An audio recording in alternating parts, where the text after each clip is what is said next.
लाडक्या बहिणीनं तुम्ही ज्या हप्त्याची आतुरतेने वाट बघत होते, अखेर तो हप्ता सुरू झाला. आणि बघा 344 कोटी रुपये आले आणि हे 344 कोटी रुपयानुसार डिसाईड झालं की तुम्हाला फक्त ऑगस्टचेच 1500 रुपये दिले जातील. ओके,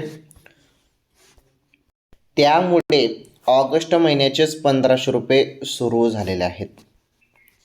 ओके, कारण हे का सांगत आहे मी तुम्हाला असं, कारण पहिली चर्चा होती की 3000 रुपये मिळतील, बरोबर ना. चर्चा होती राज्यात की 3000 रुपये दिले जातील, रक्कम जास्त मिळेल. परंतु नाही झालं तसं. 3000 नाही आले, 1500च आले. कारण 344 कोटी मंजूर झाले ऑगस्ट हप्त्यासाठी, मागील महिन्याच्या हप्त्यासाठी. त्यामुळे शक्यतोवर लाडक्या बहिणीच्या खात्यामध्ये 1500 रुपये सुरू झालेले आहेत. ओके, ही सर्वात मोठी अपडेट.